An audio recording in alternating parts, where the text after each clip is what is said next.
बहुत जल्द आ रही है ओनली न्यूज ग्रुप की news magazine the news ocean, जहां आपको मिलेगी हर खबर सच की तह तक। Hello hi students, welcome to only UPSC. Geography की अगली क्लास में आपका स्वागत है। जो पिछली ज्योग्राफी की क्लास थी उसमें आपने भूकंपीय तरंगों को पढ़ा था, आपने उनके गुणधर्म को पढ़ा था, उनकी पूरी प्रकृति को आपने उस क्लास में समझ लिया था। आज हम बात करेंगे कि भूकंपीय तरंगे किस प्रकार से भूपटल के नीचे यानी कि पृथ्वी तल के नीचे अपने बदलते स्वरूप के द्वारा पृथ्वी के अलग अलग परतों के बारे में जानकारी प्रदान करवाती हैं। ठीक है, तो हमें यह समझना है। तो होता यह है कि जब भूकंप कहीं पर जो है उत्पन्न होता है, यानी कि भूकंपीय तरंगे उत्पन्न होती हैं और वो तरंगे अपनी प्रकृति के आधार पर जब वो पृथ्वी तल के नीचे जाती हैं तो होता यह है कि जो प्राइमरी वेव होती हैं और सेकेंडरी वेव यानी कि प्राथमिक तरंगे एवं द्वितीयक तरंगे, ये जब पृथ्वी तल से 0 से 25 किलोमीटर नीचे जाती हैं। देखिए, जो ये डेटा मैं अभी बता रहा हूं उसको आप नोट करते हुए चलेंगे, ठीक है, क्योंकि क्लास पढ़ाने के बाद इतना समय नहीं होता कि मैं बोल के पूरा लिखाऊंगा, तो आप इसको अपनी भाषा में नोट करते हुए चलेंगे। ठीक है, तो जो प्राइमरी और सेकेंडरी वेव हैं ये 0 से 25 किलोमीटर तक इनका स्पीड जो है तेजी से बढ़ता है और 25 से लेकर के 33 किलोमीटर के नीचे इनकी स्पीड में और ज़्यादा बढ़ोतरी होती है। ज़्यादा बढ़ोतरी होने का तात्पर्य क्या है? मैंने बताया था कि जो भूकंपीय तरंगे होती हैं वो घनत्व के बढ़ने के साथ साथ उनकी गति क्या होती है? बढ़ती हुई चली जाती है। तो लगातार नीचे जा रही हैं और उनके घनत्व क्या हैं? बढ़ रहे हैं। यही वजह है कि उनकी गति जो है बढ़ती चली जा रही है। 33 किलोमीटर तक आपको पता है कि पृथ्वी का क्रस्ट पाया जाता है, पृथ्वी का भूपटल पाया जाता है। ठीक है, 33 किलोमीटर से लेकर के 100 किलोमीटर तक इन तरंगों की गति में और वृद्धि होती है। 33 किलोमीटर से लेकर के 100 किलोमीटर तक इनके जो है गति में और वृद्धि होती है क्योंकि घनत्व और बढ़ता है। लेकिन जैसे ही 100 किलोमीटर पर ये तरंगे पहुंचती हैं इनकी गति क्या होती है? कम हो जाती है। अब अगर गति कम हुई तो गति एक ही चीज से प्रभावित हो रही थी, वो क्या था? डेंसिटी यानी कि घनत्व। तो अगर गति कम हुआ इसका मतलब कि घनत्व जो है वो कम हुआ है। और जो 100 किलोमीटर से लेकर के 200 या 250 किलोमीटर का जो क्षेत्र होता है मेंटल का, उसे दुर्बल मंडल कहा जाता है। क्या? दुर्बल मंडल। दुर्बल मंडल या कम वेग का प्रदेश कहा जाता है। कम वेग का प्रदेश, ठीक है ना, कम वेग का प्रदेश। कई स्टूडेंट्स हमारे मेरा नाम कमेंट में अब्दुल पता नहीं क्यों लिख रहे थे। मेरा नाम अमरीश शुक्ला है, तो कम से कम नाम के साथ आपने तो मेरा धर्म भी बदल दिया। ठीक है, तो नाम मेरा अमरीश शुक्ला है। कई लोगों ने अब्दुल मेंशन कर दिया है तो उसको सही कर लेंगे आप। ठीक है, अमरीश शुक्ला नाम है। ठीक है, बार बार नाम बताने की कोई आवश्यकता नहीं, क्योंकि जरूरी चीज जो है पढ़ाई वो मैं बताता हूँ आपको। ठीक है, अभी याद आया मुझे कमेंट से तो मैंने इसको बता दिया। तो 100 से लेकर के 200 या 250 किलोमीटर का जो क्षेत्र है उसे दुर्बल मंडल कहा जाता है। ठीक है, दुर्बल मंडल। और ये कम वेग का प्रदेश भी इसको कहा जाता है। इसका वजह यह है कि घनत्व यहाँ पर थोड़ा कम होता है। यहाँ पर जो पदार्थ हैं वो प्लास्टिक अवस्था में है। ठीक है, यानी कि वो एकदम ठोस भी नहीं है और बिल्कुल द्रव भी नहीं है। ठीक है, यानी कि आंशिक रूप से वो ठोस होते हैं। तो यहाँ क्या होता है कि तरंगों का वेग घट जाता है। जैसे ही 250 किलोमीटर से आगे तरंग बढ़ती हैं उनकी गति में धीरे धीरे वृद्धि क्या होती है? प्रारंभ हो जाती है। ठीक है, और ये वृद्धि कब तक होती है? ये वृद्धि होती है जब तक 2900 किलोमीटर तक वो नहीं पहुंच जाते हैं। अब आपको पता है कि 2900 किलोमीटर तक क्या है? मेंटल का विस्तार है। मेंटल का विस्तार कहां तक है? 2900 किलोमीटर तक है। तो 2900 किलोमीटर तक पहुंचते पहुंचते ये जो यस वेव है ये विलुप्त हो जाती है। यस वेव क्या है?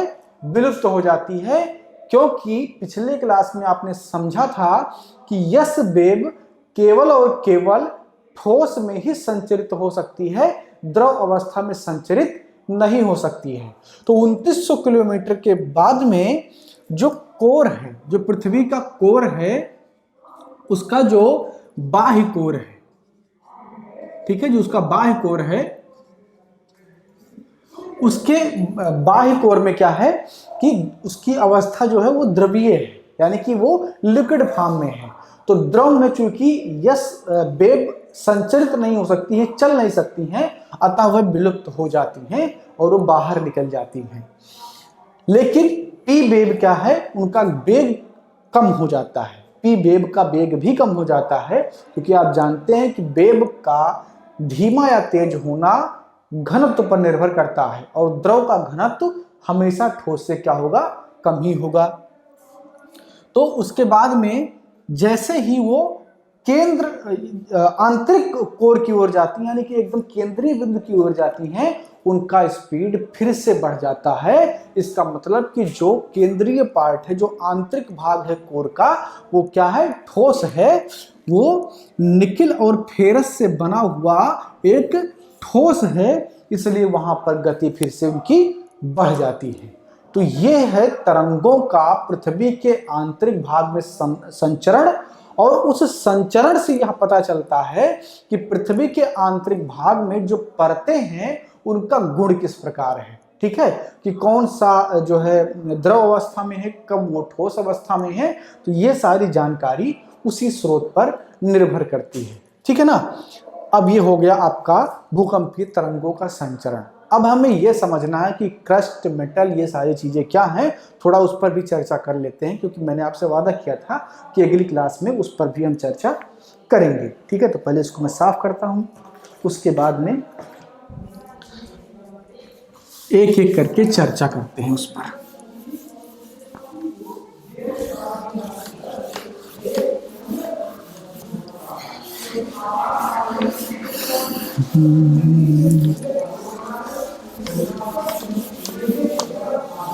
चलिए, तो आपने देखा था कि हमने मुख्यतः जो वर्गीकरण किया था वो आपका था क्रस्ट,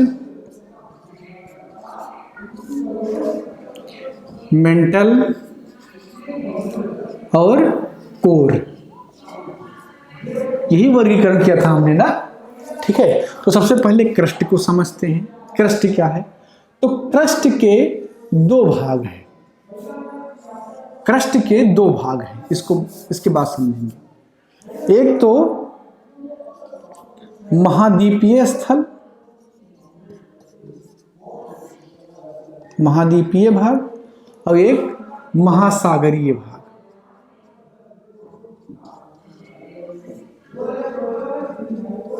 क्योंकि आप देखते हैं कि पृथ्वी के तल के समान ही समंदर भी तो है, महासागर भी तो है, तो वो भी तो क्रस्ट का ही हिस्सा है। तो इनका जो विस्तार है वो 0 से 25 किलोमीटर है, और जो इनका विस्तार है वो 25 से 33 किलोमीटर है, ठीक है ना। 25 से 33 किलोमीटर इनका विस्तार है।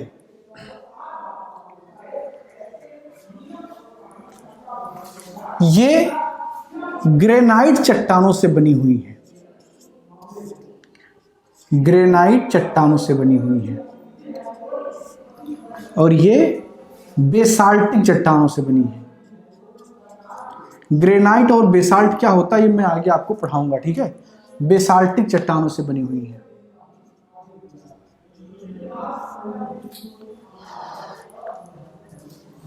यहां पर जो महाद्वीपीय क्रस्ट है, भूपटल है, क्रस्ट का मतलब भूपटल होता है, ठीक है, भूपटल, इंग्लिश में इसको इस प्रकार लिखते हैं, ठीक है।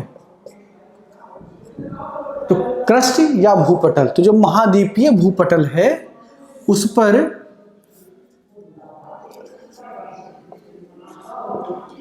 सिलिका और एल्युमिनियम की अधिकता पाई जाती है, ठीक है। सिलिका और एल्युमिनियम की अधिकता पाई जाती है, और इसी कारण इसे सियाल कहा जाता है। क्या कहा जाता है, सियाल कहा जाता है, इसी कारण इसको सियाल कहा जाता है। और जो महासागरीय भूपटल है उसमें सिलिका और मैग्नीशियम, सिलिका और मैग्नीशियम जो है ज़्यादा पाया जाता है, इसीलिए इसे सीमा कहा जाता है, इसीलिए इसे सीमा कहा जाता है। ठीक है ना।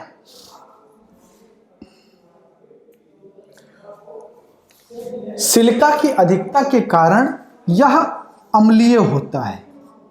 जो महाद्वीपीय भूपटल है ये अम्लीय है अपेक्षाकृत, और जो महासागरीय है ये क्या है, क्षारीय है, ये क्षारीय होता है। तो ये है आपका क्रस्ट, और ये क्रस्ट का वर्गीकरण, क्योंकि महाद्वीपों पर भी जो क्रस्ट है उसी पर महाद्वीप भी हैं और उसी पर महासागर भी हैं। ठीक है। अब मेंटल देखते हैं।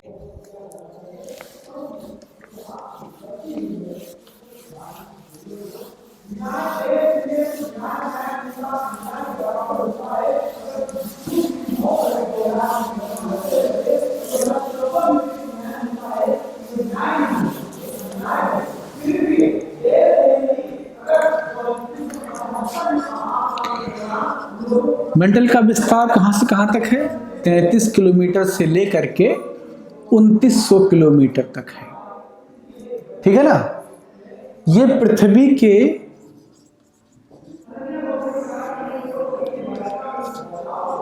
कुल द्रव्यमान का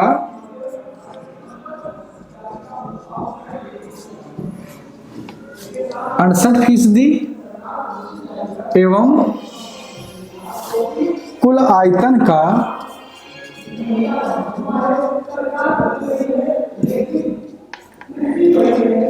83% है।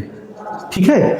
जो मेंटल वाला पूरा पार्ट है, यानी कि 33 किलोमीटर से लेकर के 2900 किलोमीटर के बीच का जो क्षेत्र है, ये पृथ्वी के कुल द्रव्यमान का 68% है और कुल आयतन का 83% है। ठीक है। यानी कि मोस्ट ऑफ द पार्ट जो पृथ्वी का है वो मेंटल में ही है। ठीक है ना। अब इस मेटल को भी दो पार्ट में बांटा जाता है। एक तो बाह्य मेटल, या इसे अपर मेटल कहा जाता है। ठीक है ना। और दूसरा आंतरिक मेटल।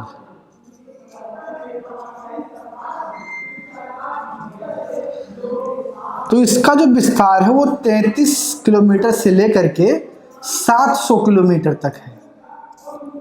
33 किलोमीटर से लेकर के 700 किलोमीटर तक है, और जो इसका विस्तार है वो 700 किलोमीटर से लेकर के 2900 किलोमीटर तक है। ठीक है ना। जो दुर्बल मंडल है वो इसी में पाया जाता है। ठीक है।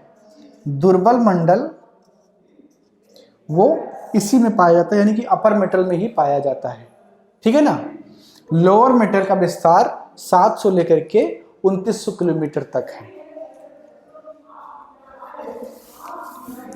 मेटल जो है वो क्षारीय है, पूरा मेटल जो है वो क्षारीय है। उसका गुणधर्म क्या है, मेटल जो है वो क्षारीय है। और फेरोमैग्नीशियम की अधिकता होती है इसमें।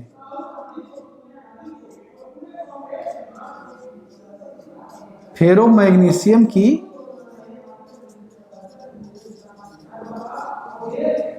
अधिकता के कारण ये क्या है, क्षारीय है। ठीक है।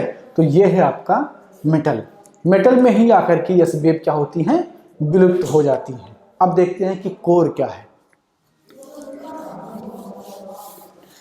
इसका सामान्य सा परिचय आपको जानना जरूरी है।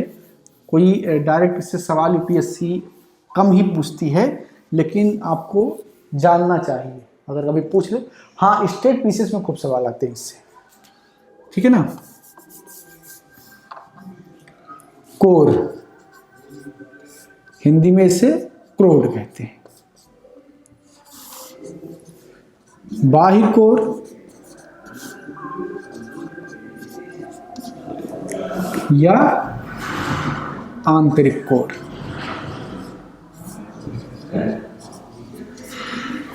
बाह्य कोर या आंतरिक कोर।